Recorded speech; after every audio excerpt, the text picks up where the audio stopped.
Fascinating Stories is a channel of amazing stories that can move you, make you laugh, and inspire you. Here you will find real stories from people all over the world, incredible stories of overcoming obstacles to motivate you. Unbelievable and curious facts will be highlighted, bringing you things you knew that never crossed your mind. Subscribe to the channel to be informed about the most impressive and exciting stories in the world. And today's story is, the wealthy parents of a young man tested his fiancée by faking bankruptcy. Her reaction was a shock. Angela and Tommy Redford, a wealthy couple from the United States, took a shameful attitude.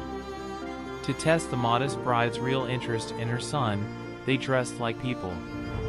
Poor to meet her and her family. The couple just didn't expect what the young woman would become shortly afterwards. Angela and Tommy Redford were considered quite wealthy businessmen in their social circles. Their wealth didn't reach 8 figures, but it was still a pretty large amount of money. That provided a carefree life of a very high standard. Although they enjoyed professional success, the couple prided themselves on something else even more. After 28 years of harmonious marriage, Angela and Tommy loved their children dearly. And, for them, they had been the greatest achievement of their lives.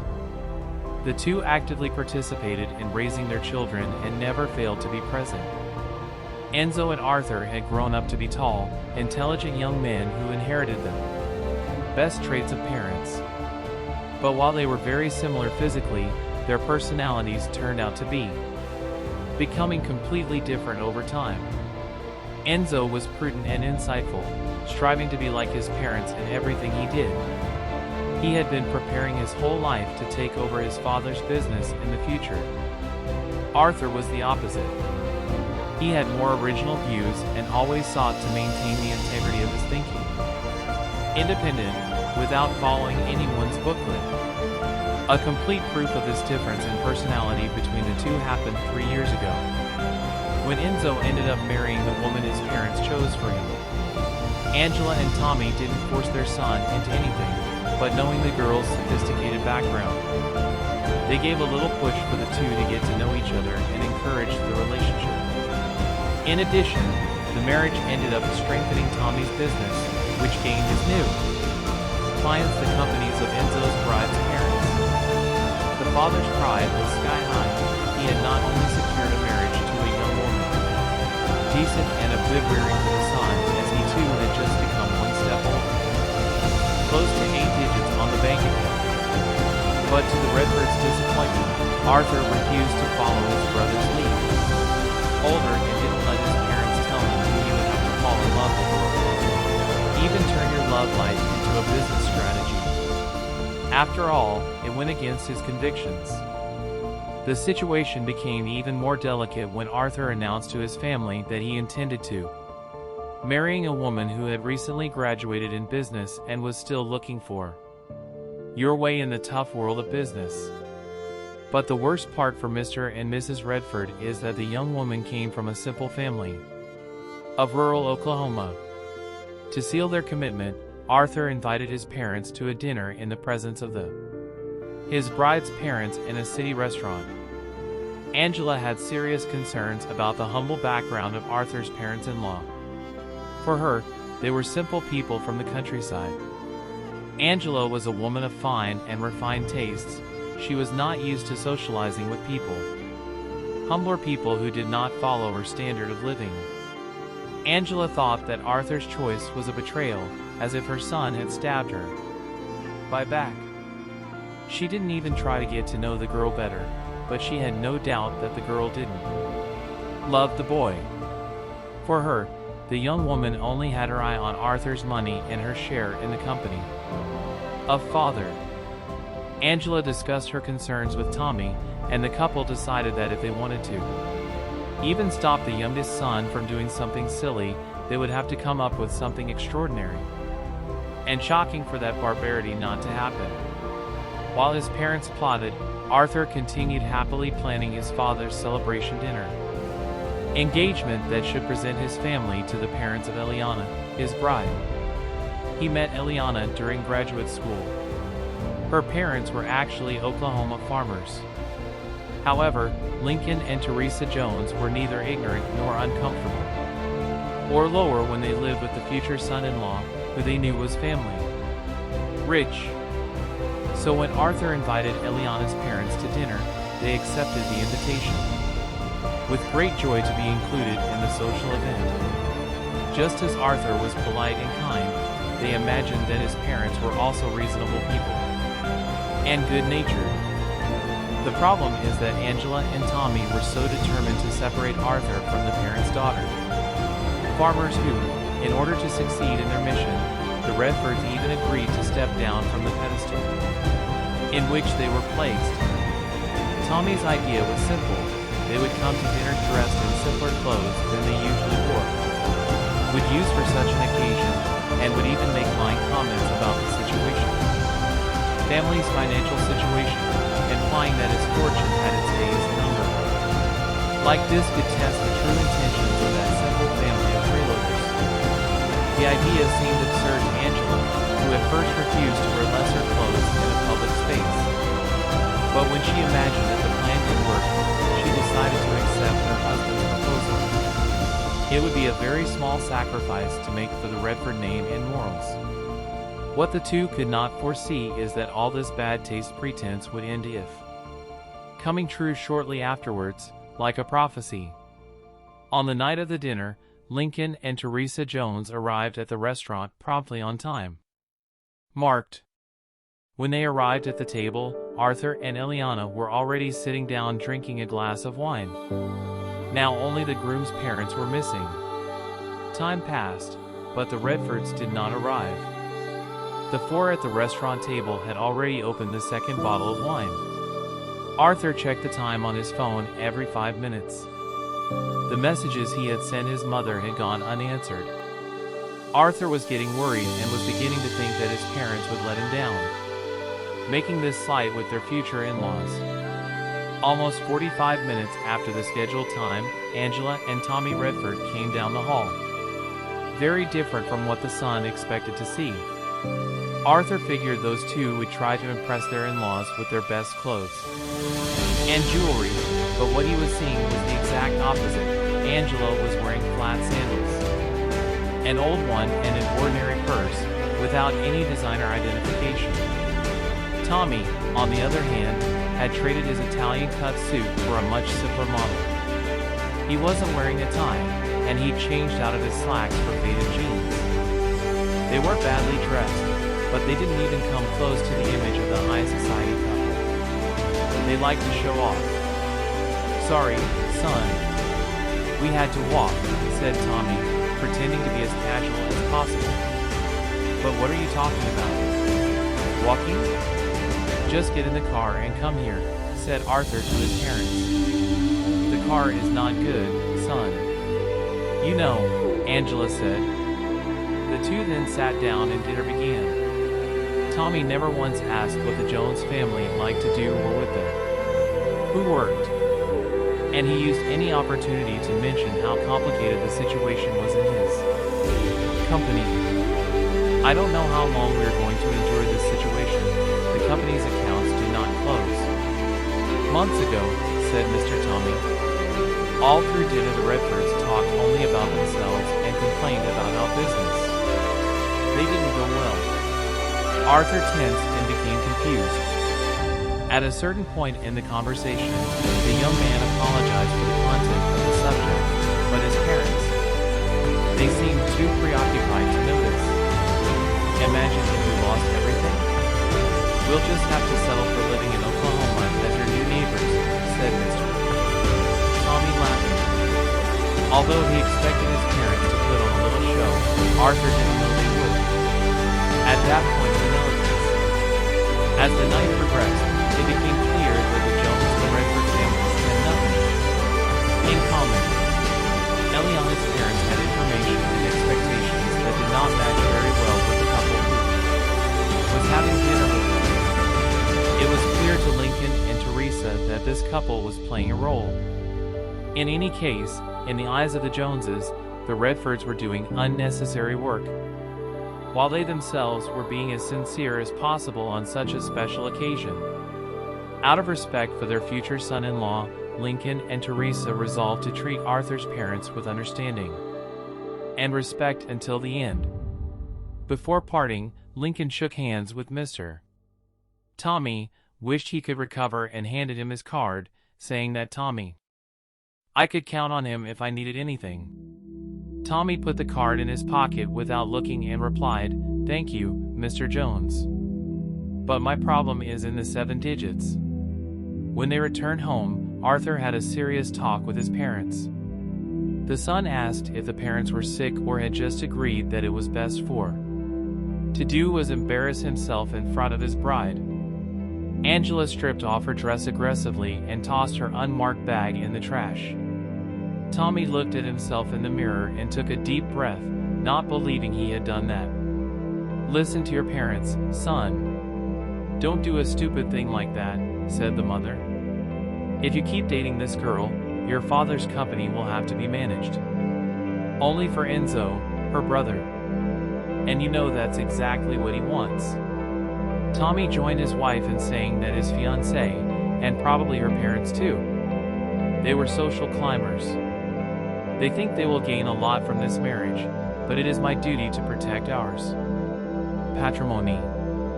So, don't do that, don't go ahead with this marriage," the man raged, in a tone that implied he would brook no objection. But Arthur didn't let them bully him like they had Enzo, and his response struck a chord. Tommy's pride like a punch in the gut. "I don't want your company if the price for it is to be a person. The false and bad character. I love Eliana and I won't change what I really feel for anything," he said, furious. The young man went to his room and packed, and finally left slamming the door. He ended up staying at his fiancée's house. Angela and Tommy thought that was just a moment of anger of the boy and that soon I would go back. After all, I had never been away from home before. But 3 days passed and it began to be clear that the boy was not going to come back anyway. If it was a test against his parents, it was working, because the Redfords started to wonder if he had gone too far. Angela looked at her youngest son's empty room with a sinking heart. For the first time in a long time, she regretted what she had caused. She didn't want that marriage, but now she thought she could have handled it in a different way so as not to lose the child once and for all. Tommy, on the other hand, felt that he had to be serious and tough with Arthur without going back on his old ways. Promise. And so he actually named Enzo, the eldest son, as his business successor. He wanted to test how far the other son's willpower and ideals would take, now that he was about to lose everything. But to his father's surprise, Arthur kept his plans to marry Eliana. The celebration was nothing fancy, held in a cozy ballroom in Manhattan. The only guests who didn't show up were Arthur's parents. Even with tight hearts, they wanted to show that they didn't agree with that attitude of their son and that they would not be overcome by his whims. For years later, Eliana and Arthur were still married and had just moved to a house in a new neighborhood. They managed to acquire the property thanks to a loan. During all this time, the couple had minimal contact with Angela and Tommy Redford. For the most part, they visited Teresa and Lincoln Jones at their farm, which they liked their son-in-law very much regardless of how much money he had in his bank account. At that moment, having not depended on money or parental influence for years, Arthur acted as full manager in a promising company while Eliana did the accounting for the farm of their parents. He and Eliana didn't have luxuries, but they managed to cover all the family's expenses with ease. Despite everything, the boy did not hold a grudge against his parents. He still spoke to his brother and tried to include his parents in his life, but always with one foot ago, because he suspected that they still didn't accept Eliana, although they didn't show no more animosity toward her. However, the definitive break in the relationship between the two families began when Eliana told her husband that she was pregnant. Arthur was very happy and called his father to tell him the wonderful news. However, what he heard on the other end of the line was a rather controlled reaction. And even a little cool Tommy Redford. "What is it, father? Aren't you happy?" the boy wanted to know. "It's just that your mother, son, she's in the hospital. She had a heart attack, but she is already out of danger," the man told in the voice. "Embargoed. Now she needs to recover. It won't be easy at all." Understanding that he needed to be there for his mother, Arthur rushed to the hospital. As it turned out, Angela's heart attack was triggered by stress. The week before, the Redfords learned that a series of bad decisions made by Enzo put the company in hot water.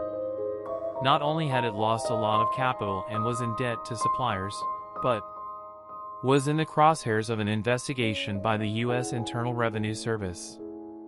The company was doing poorly, but now Angela and Tommy Redford had what was left of their accounts. Bank accounts frozen by the investigation. It took another 3 weeks before Angela was discharged and able to return home. With everything falling apart fast, Arthur's parents felt outcasts in corporate society. City were unmotivated and sad.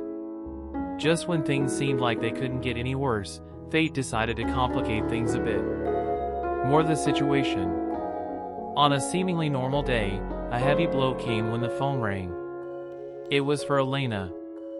Her parents, during a return trip from Oklahoma to New York, collided with a truck and did not survive. The news left Eliana completely devastated. Arthur, who loved his parents-in-law very much, now found himself moving between two nightmares. First, your parents' financial situation, now, the passing of her in-laws.